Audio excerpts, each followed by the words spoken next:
At certain moments in life, a person begins to realize that something fundamental is out of place.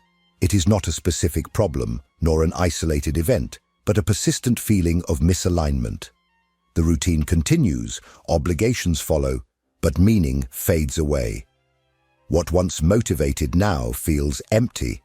What once worked begins to fail silently. For Carl Jung, this type of experience does not indicate regression or loss of control. On the contrary, it marks the beginning of a deep psychological process that arises when the life structure built by the ego reaches its limit.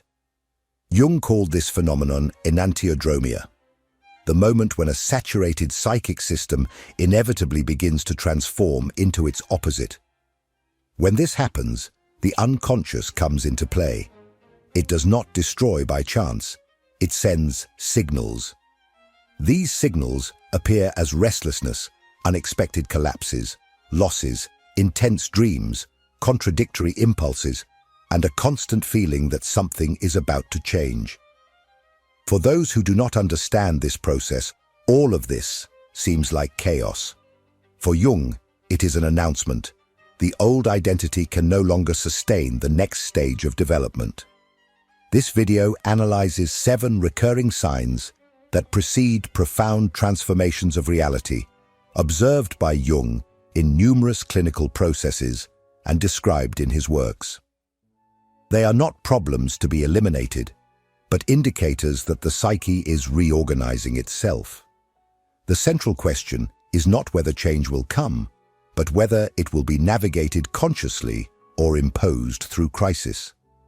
Next, the 7 clearest signs that your current reality is coming to an end, and something entirely new is about to emerge.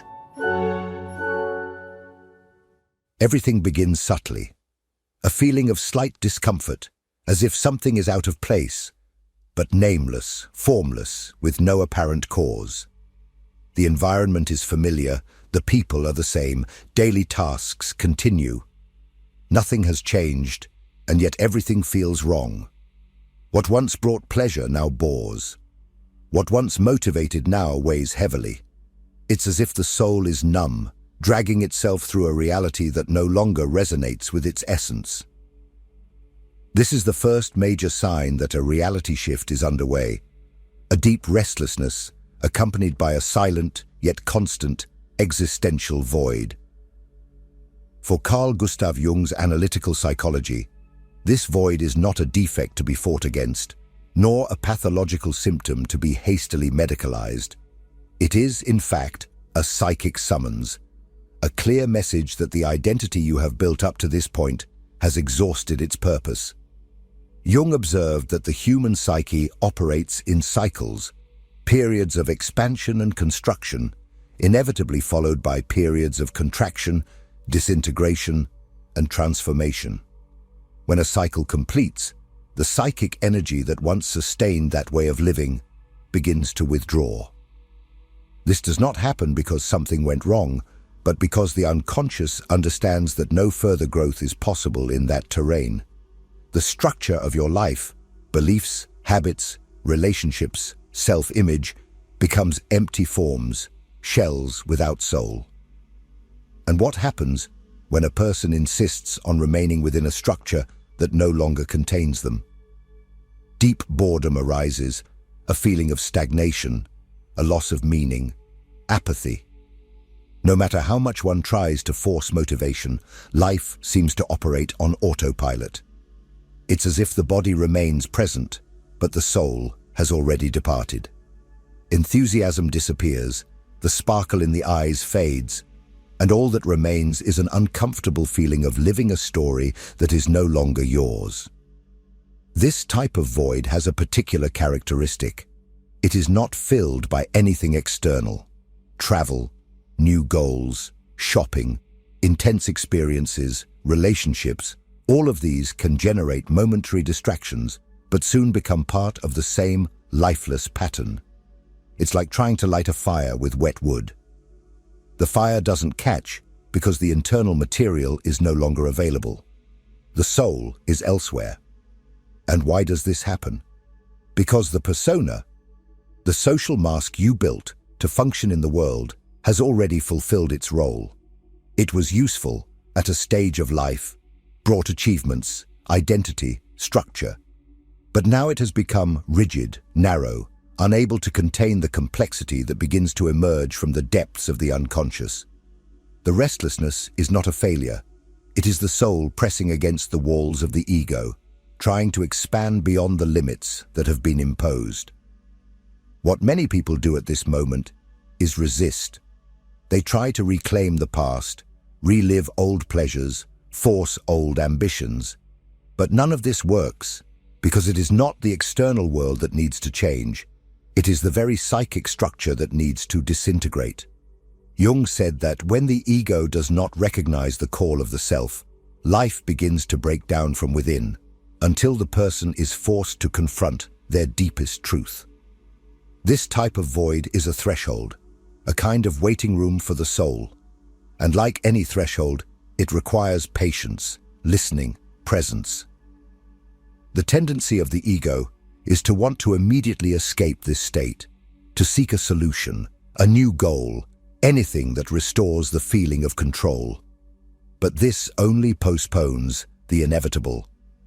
The restlessness does not go away with distraction. It only dissolves when transformation begins. And when the ego falls silent, even if just for a moment, the unconscious begins to speak. It is at this moment that the second major sign of the reality shift begins to emerge, an even more mysterious sign, one that defies logic, breaks the notion of chance, and places the person before the strange feeling that the universe is conspiring not against them, but to forcefully push them toward their truest destiny. This symbolic and invisible language will be the theme of the next part. If this content is making sense to you, click the subscribe button and subscribe to the channel. Thank you for your support. After the void settles in and the inner silence becomes deafening, something strange begins to happen. Coincidences arise with absurd frequency. Words, symbols, numbers, images, or ideas start to repeat in ways that defy logic. Someone mentions a specific topic, and on the same day you see that same subject in a book, in a random video, or in a conversation on public transport. You think of a person you haven't spoken to in years, and they unexpectedly send you a message. You have a disturbing dream, and the next day, a symbol from the dream appears in the real world, as if the unconscious is trying to cross the veil that separates the mind from matter. Carl Jung named this phenomenon synchronicity. Unlike causality, which operates under cause and effect relationships, synchronicity functions as an acausal connection laden with meaning. These are events that have no logical relationship to each other, but share such significant symbolic content that it is impossible to ignore. For Jung, these occurrences indicate that the psyche is in direct communication with the field of external reality, and that there is an active attempt by the unconscious to guide the individual through symbolic signs. As if saying, "Pay attention, something greater is moving." The frequency and intensity of these synchronicities tend to increase precisely during liminal periods, when the old identity is crumbling and the new has not yet solidified. It is as if the unconscious, sensing the fragility of the ego structure, takes advantage of this opening to send guidance. But it does not speak in words. It speaks through symbols, images, and events that directly touch the archetypal field. And this is where dreams come in. During these transitional periods, dreams cease to be mere disconnected fragments or residues of daily life. They become visions. Symbolic messages laden with unconscious content, often presented in impactful and emotionally disturbing ways. Dreaming of being naked in public, falling, losing teeth, a house collapsing, someone dying. These dreams are extremely common during these times, and each carries a clear message.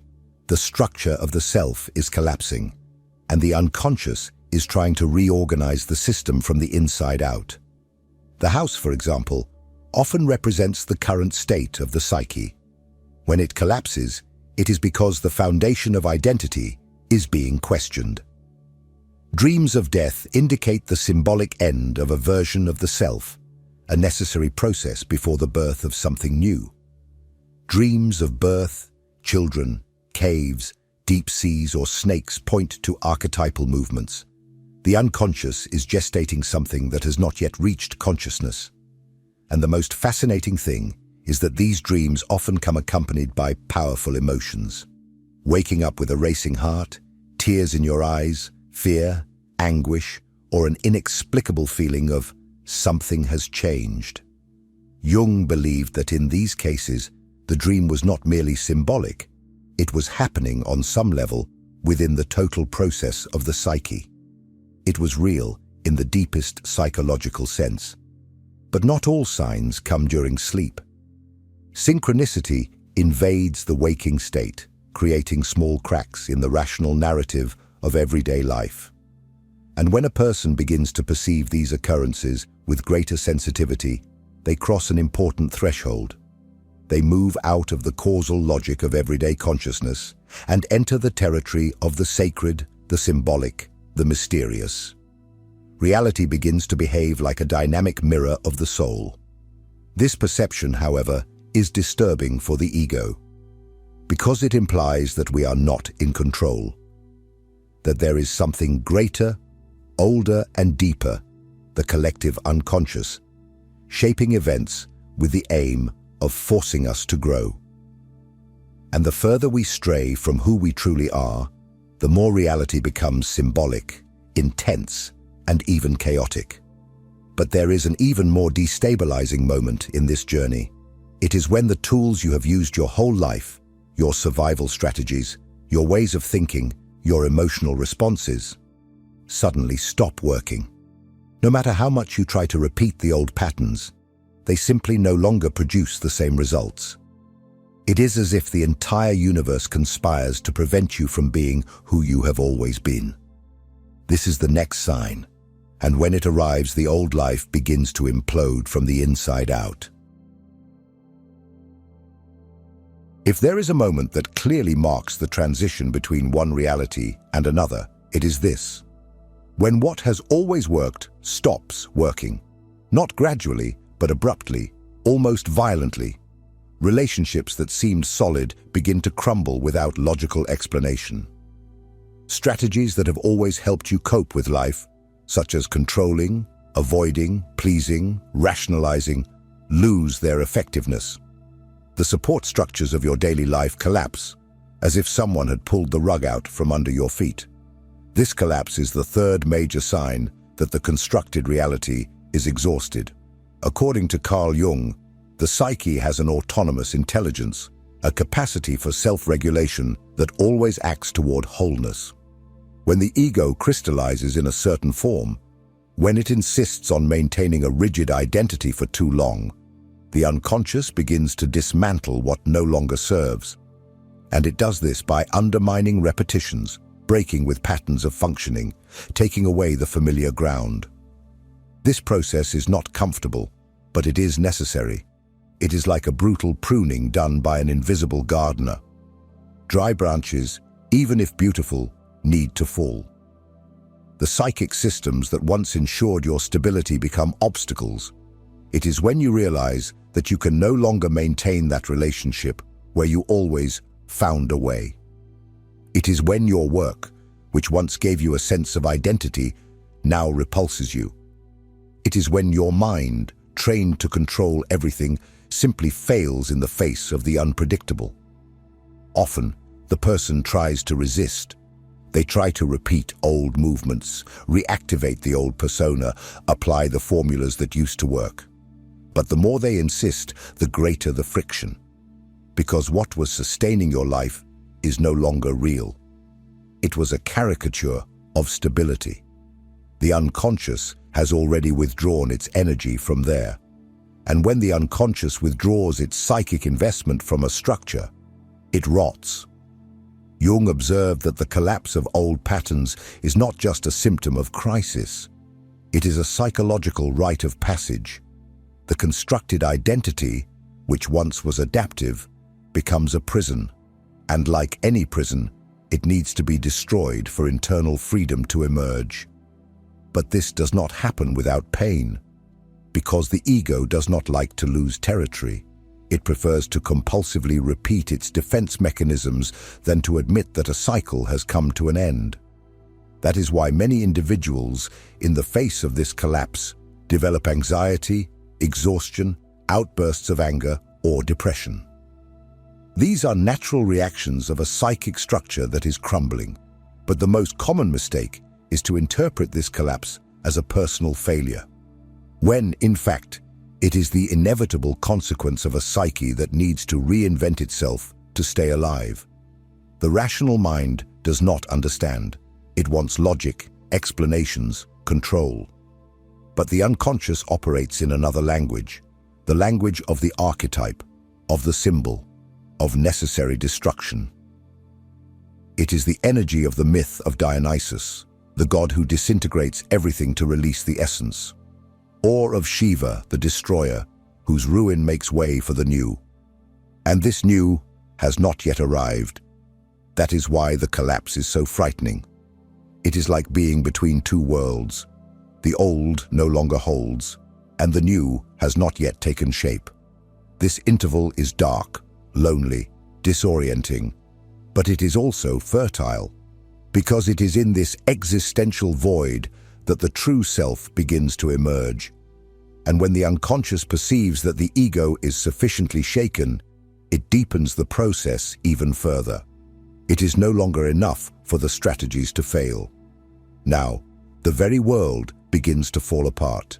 People leave, doors close, paths end all at once. This is no longer the collapse of functioning. It is the collapse of the scenario. And it is exactly about this that we will talk in the next part. If the previous signs could still be rationalized, if restlessness could be called boredom and dreams interpreted as mere excess of stimulation, here there is no longer any way to escape. Reality begins to visibly, concretely, undeniably crumble. Relationships end abruptly. The previously stable job unexpectedly comes to an end. Projects in which you invested months, perhaps years, collapse without warning. People you never imagined losing simply exit your life. Cycles close all at once. And the strangest part, there is no apparent logic. Nothing you did wrong, no coherent explanation. Just the collapse, direct, merciless, inevitable. This is the fourth sign, and perhaps the most destabilizing of all, the simultaneity of losses. For Jung, this type of experience is not an accident. It is the direct reflection of a deep reorganization being orchestrated by the unconscious. External life at this moment acts as a symbolic mirror of internal transformation. And when the psyche understands that the previous version of the ego no longer serves the evolutionary purpose, it begins to disintegrate all the bonds that held that identity together. This may seem cruel, and in a way, it is. But this cruelty is archetypal, ancestral. It is present in all mythologies of death and rebirth. Persephone is abducted and dragged to the underworld. Inanna is stripped of her garments, her titles, her protections, until she stands naked before the abyss. Moses is expelled from Egypt before crossing the desert. The collapse of structure is always the beginning of the crossing. The pain of these losses is not just emotional, it is ontological. It is a pain that comes from the dissolution of what defined you. Because the end of a relationship is not just the end of the bond, it is the end of who you were within it. The loss of a job is not just financial, it is symbolic, because it represents the end of the identity associated with that role. When several of these pieces fall at the same time, you no longer know who you are. And that is exactly what the unconscious wants, to neutralize the persona so that the true self can emerge. In this phase, feelings of helplessness, disorientation, and even existential panic arise. There is a sense of being torn from oneself, of losing the narrative. And the most common impulse is to try to cling to anything familiar, to resume old ties, to seek immediate replacements, to chase after what has ended. But this attempt almost always fails, because life, at this moment, is not interested in restoring what was lost, but in ensuring that nothing from the old world survives the transition. For many, this process is experienced as mourning. And indeed, it is a mourning, not only for the people or things that are gone, but for a way of being that is dying. What few understand is that this mourning is essential. It purifies, it makes space, it tears the old skin so that a new structure can begin to form. But it is not yet time to rebuild. Not now. The collapse requires an intermediate stage, the descent. Because after everything is gone, after you find yourself alone, directionless, nameless, functionless, something unexpected arises, the deep desire to disappear. And this impulse, which at first glance seems like escape, is in fact an archetypal demand. It is the call of the underworld. And it is exactly about this that we will talk in the next part. If what you're hearing resonates with you, you'll find real value in my ebooks. Beyond the Shadow breaks down Jung's core ideas, while Dialogues with the Unconscious gives you a 30-day path to apply them in your life. Both are linked in the pinned comment. After losses occur and the external landscape empties, a movement arises that frightens both the person themselves and those observing from the outside. The impulse to withdraw from the world, an almost visceral need for silence, solitude, and distance. Conversations tire, stimuli irritate. Social interaction seems artificial, shallow, excessive. The person no longer wants to explain what they feel, because they do not fully understand it themselves. This is the fifth sign, the intense attraction to isolation and introspection. In analytical psychology, this movement is not interpreted as escape or regression. Jung saw this stage as absolutely necessary. He described it as the descent into the unconscious, a temporary withdrawal of psychic energy from the external world so that it can be reinvested in the inner world. It is a process analogous to the phases of retreat present in initiatory rites, mythical journeys, and ancient spiritual traditions. After the persona collapses and external bonds dissolve, the psyche needs space. Space to reorganize internal images, values, desires, and symbols. Isolation does not arise from weakness, but from an excess of external noise at a time when the soul needs to listen to itself. Any attempt to remain socially active at this stage generates irritation, exhaustion, or a sense of falseness. Jung observed that, at this point, the individual comes into contact with contents that have been repressed for years, denied desires, abandoned impulses, avoided truths. That is why isolation can be so uncomfortable. Silence is not empty. It is populated. And the ego, accustomed to defining itself by social function, panics when it no longer has distractions to sustain it. But this retreat does not come alone. Alongside the desire for isolation, something even more disturbing arises: sudden and intense impulses for radical changes. This is the sixth sign. The person begins to think about leaving everything behind, changing cities, ending long-term relationships, abandoning established careers, discarding identities that took years to build. These impulses appear forcefully, often obsessively, as if an internal voice repeatedly says, "This is no longer your life." For the ego, these impulses seem irresponsible, self-destructive, or too impulsive. But Jung interpreted them differently. For him, this was the moment when the self begins to demand space.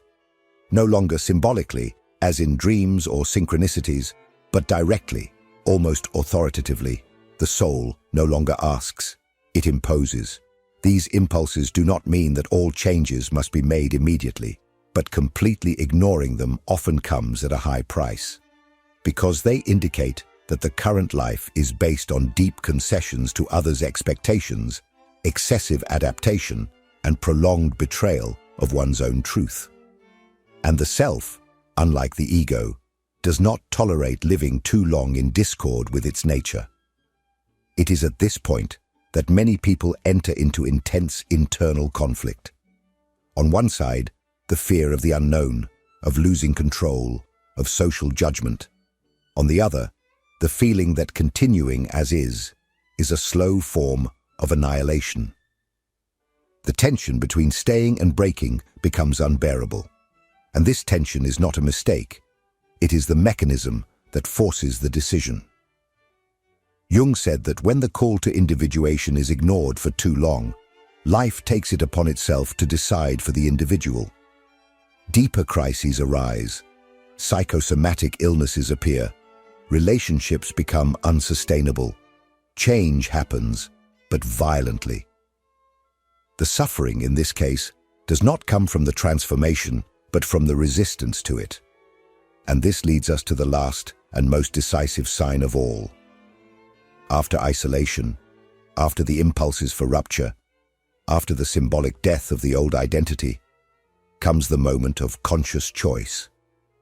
The point at which the person must decide whether to continue resisting or whether to take, for the first time, active responsibility for their own rebirth. This is the final threshold, and it is precisely about this choice that we will talk in the last part. After the collapse, the void. After the void, the isolation. After the isolation, the impulse to break free. All of this leads to an inevitable point, the moment of choice. This is the seventh and final sign, and perhaps the quietest, yet the most decisive, the inner recognition that something within you already knows there is no turning back. The old life is not just broken, it is dead. And no matter how much you try to revive your old patterns, masks, roles, or stories, they simply no longer contain you. But even in the face of this clarity, the ego hesitates. Because consciously choosing transformation is an act of radical courage. It means letting go of what has defined you for years.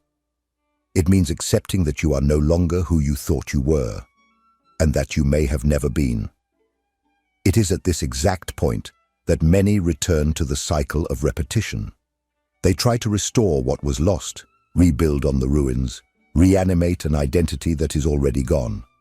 However, the unconscious does not allow this return. Jung said that the psyche acts severely when the ego refuses to cooperate with the process of individuation. When the call is not heard voluntarily, it repeats compulsively. And with each repetition, the suffering intensifies.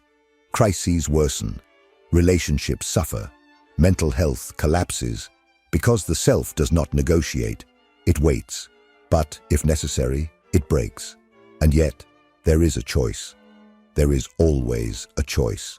The choice is between resisting or surrendering, between continuing to live in discord with your nature or putting yourself at the service of what wants to be born within you.